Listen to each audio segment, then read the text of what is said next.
Exchange programme 15 days रे selection होती सेठी जाकि मु रोबोटिक्स ऑटोमेशन रे ट्रेनिंग नेली सेठी मान केमती ऑपरेट कर पारिबा आमे रोबोटिक्स को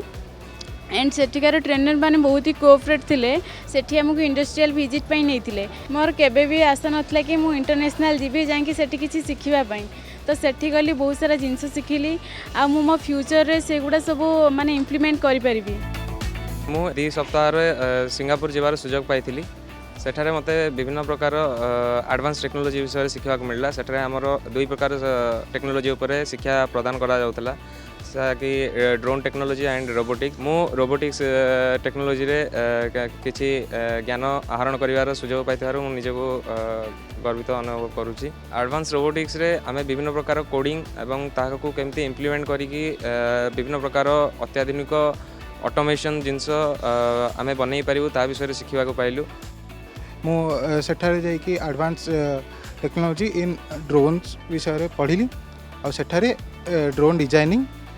ड्रोन असेंबली और डिसअसेंबली सेठी सिंगापुर रो कल्चर टाइम मैनेजमेंट और सिंगापुर रो डिसिप्लिन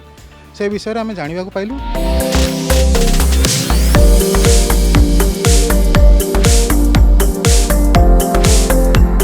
एटा मो पई गोटे बहुत बड़ा अपॉर्चुनिटी थिला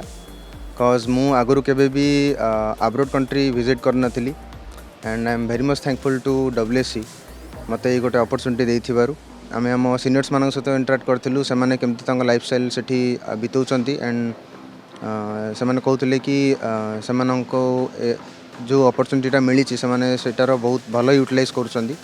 एंड से माने हमकु भी एनकरेज करथिले सो एटा गोटे बहुत बड़ा अपॉर्चुनिटी थिला।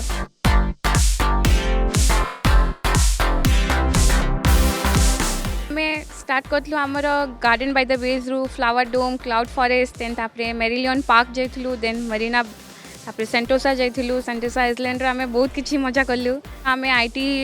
सेंट्रल को जाइथलु सेठी हमें ट्रेनर्स मान को संगे भेट हेलु सेठी तांको संगे इंटरेक्शन हैला तापरे ओवरऑली ए ट्रिप बहुत किछि मेमोरीज संगे हमर हेछि बहुत किछि हमें एठु सिखिछु बहुत किछि आगो को इम्प्लीमेंट करबो जहां हमें सिखिछु। स्टूडेंट मैंने जहाँ ये world skill centre 1 year course रे पढ़ी थिले से जिनस को केमिति आमे नुआ एडवांस टेक्नोलॉजी रे अप्लाई करबा से जिनस रे पिला माने से 2 सप्ताह रे सिखिले एवं केमिति गोटे इंटरनेशनल कंट्री को गले से माने केमिति तार कल्चर तार खाइबा पीबा तार रहणी ता सहित केमिति से माने कोप करिके चलिबे एवं तार एडवांटेज नै कि से माने बड़ बड़ कंपनी जो आसीबा आगु को प्लेसमेंट पई से तार केमिति से माने क्रैक करि परिबे सेही एक्सपीरियंस ता तांको स्टूडेंट एक्सचेंज प्रोग्राम रो मिलिला। I am very happy to see the students coming back they all look very happy and satisfied in the program, SEP program in Singapore. I hope that they have had a very good experience. I think they have learned technology, but also they have also gone to Singapore to understand the culture and also the working environment. So I also hope that they have made good friends in Singapore, right? That they will still keep in contact with. We will continue to do this for our students.